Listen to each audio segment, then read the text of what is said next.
Wow, what a really great segment. It was just gold. I mean, gold. Talking about the Roman Reigns, Paul Heyman, Brock Lesnar segment. It was so gold. Before we get into my reactions of the segment, make sure you subscribe down below to Off the Ball Network for all your sports needs. Check out offtheballnetwork.com. Get articles, podcasts, everything you need on offtheballnetwork.com. Shout out to the guys from Off the Ball Network doing their thing. They are killing it right now. We got the best sports content, the best shows, the best articles out there, the best four-letter company sports network in the war. And man, I am JP from Off the Ball Network. Man, I tell you what, that segment was good. I watched it so many times. The unexpected twist, the storyline that kind of built it up a little bit right here. Paul Heyman being fired by Roman Reigns, no longer part of the bloodline after speculation of Brock Lesnar and his return and everything. Everything was just set up so beautiful tonight. Roman Reigns had like a week off last week and he returned tonight. And probably saw what happened last week with Brock Lesnar doing the old like intro for Brock Lesnar, making him feel good to attack like Sami Zayn and everything. So all of this built up, ever since SummerSlam when Brock Lesnar returned to WWE, and just so many questions. Was Paul Heyman responsible for Brock Lesnar's return at SummerSlam? Did Paul Heyman knew that Brock Lesnar was going to be in Madison Square Garden? Did Paul Heyman knew that Brock Lesnar's suspension was lifted? Paul Heyman knew Brock Lesnar was going to be here tonight? I mean, it was just such a great segment, and it just built up. It got to the point where Roman couldn't trust Paul Heyman. But Paul Heyman's playing, like, I gotta give Paul Heyman credit, like his acting, everything he does, the selling that he does, the crying, the just nervousness, the shocked look on his faces. I mean, Paul Heyman, every time he's on a TV screen for wrestling, it's just gold. I mean, he is just gold. And man, I tell you what, man, it just got to a point where it just boiled over for Roman Reigns and was just like, I just love the part where, he said, I want you, Paul Heyman, to be honest with me and tell the truth, acknowledge the truth. And he said, will you protect the Brock Lesnar from Roman Reigns?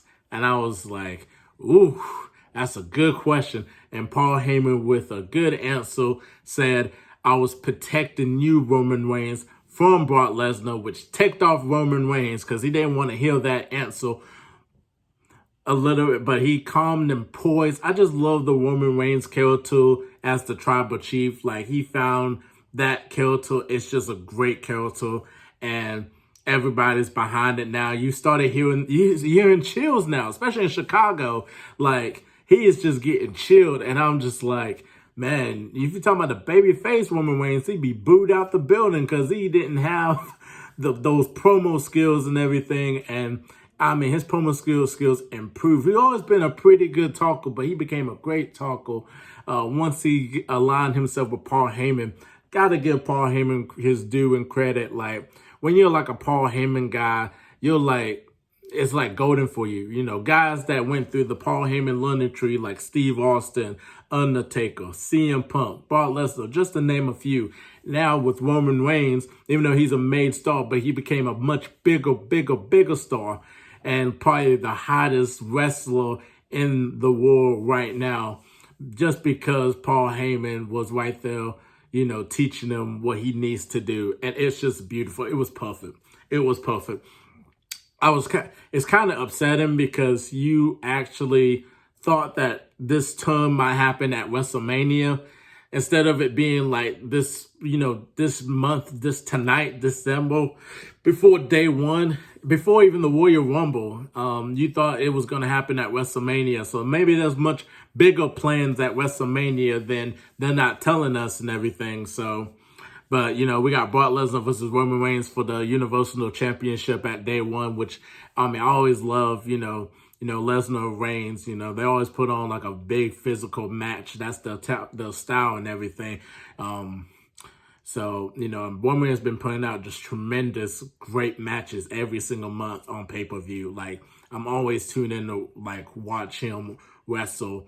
And it's always very good wrestling. It's not, like, the best technical wrestling, but the storyline and everything, it's just perfect. It's just, like, always a good match every single time. And then with Brock Lesnar, he knows what he's doing, man. He's such a good wrestler. He's such a good wrestling mind. Both have really good wrestling minds. So I figure it's going to be a great match like they had a couple months ago. So, but yeah, man, it was great. They got the big hug.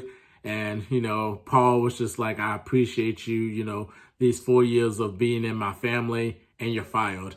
And, just everybody was just like so into it. It's just like, oh no, he got fired. And then Superman punch. And then he was about to do the concerto and Edge tribute. And then Brock Lesnar came out and destroyed the Usos like it was just like trash. I was like, man. F5 after F5, then goes into Roman hitting him with the steel chair. But it looked like Brock Lesnar became Hulk Hogan. He was hulking up like from them steel chair sauce, hit him with the F5. And then he was like, not yet. The crowd exploded. Like, everybody loved this segment. The crowd exploded. Then hit him with the second F5. And, Pat McAfee said it best right there. Paul Heyman's right. Well, he protected Roman Reigns away from Brock Lesnar because they think that Roman Reigns will not beat Brock Lesnar if he didn't have help and everything. So, but it was still great. It was still a great segment. Bravo. Just bravo. I'm always love to tune in to SmackDown area just because of Brock Lesnar, Paul Heyman, Roman Reigns. They always put on a tremendous segment or whatever they do. It's always gold. It is always gold. But yeah, tell me your thoughts down below about that segment. You think it was a great segment, a bad segment? Just tell me your thoughts below. You think it was too early to turn on, for Roman to turn on Paul Heyman? Just comment down below. Subscribe to Off the Ball Network for all your sports needs. Best sports content right now. Check out offtheballnetwork.com. You get articles, podcasts, everything you need on offtheballnetwork.com. Follow us on our social media platforms on Facebook, Instagram, and Twitter. Hey, we are on our way to 300 subscribers. Let's get to 300 subscribers. I'm JP, and I'll see you next time. Peace.